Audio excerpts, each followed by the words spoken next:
God bless Texas, but it doesn't value education like it should. School districts throughout the state are fighting and dealing with the issue of vacancies throughout their professional ranks, their hourly ranks.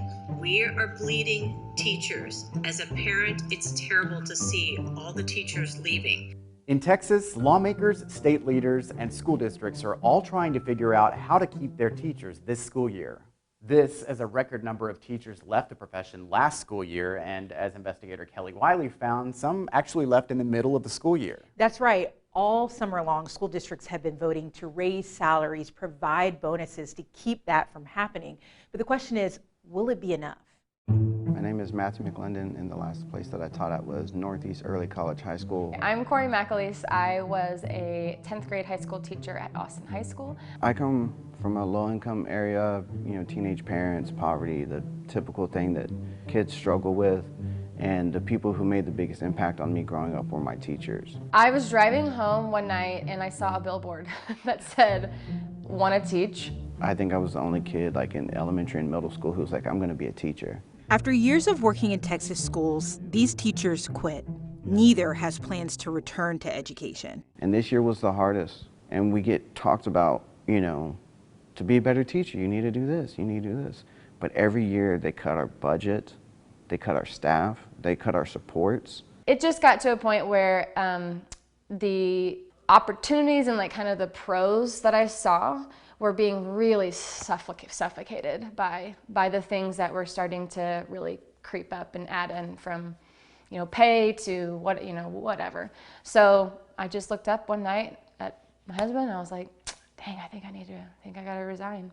My mental health has been affected by the financial stress I am under. At the beginning of the school year, I began driving for Uber on the weekends and sometimes on the weeknights to make ends meet. Here in the ISD, teachers feel undervalued, underappreciated, underpaid, and overworked. Teachers and support staff have soldiered and sacrificed through a pandemic, and we are still here. We have weathered years of financial storms, and we are still here. Despite the alarming rise of teacher vacancies, many of us are still here. As school districts deal with the fallout of teachers leaving, state leaders are looking for solutions. Over the summer, Texas lawmakers discussed changing laws impacting teacher workload. A task force ordered by the governor is set to release recommendations to lawmakers in February about the growing retention issue. And many school districts are raising salaries and offering bonuses to recruit new teachers and keep those who stayed. To be able to give a compensation increase is we had to cut deep.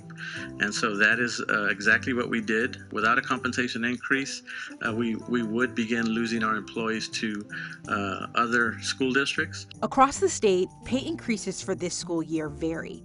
In Austin ISD, the starting salary increased 2%, which is about $1,000 more than before. It is also offering signing bonuses up to $1,500 for special education teachers and new teachers in areas that are difficult to staff. In Dallas ISD, first-time teachers will now make $3,500 more.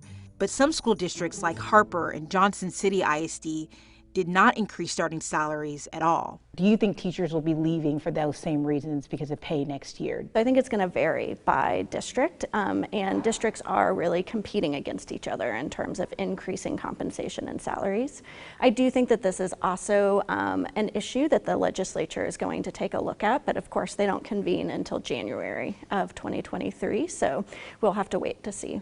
I do think there isn't a way to just say let's just increase salaries or let's just pump more money into the system, and it's really about changing behaviors and structures and systems across 1,200 school districts. The fact that teachers continuously put so much work into this and to being good at what they do, and there's no reward other than, and I don't mean to diminish this, but there's no other reward than what you get from your students.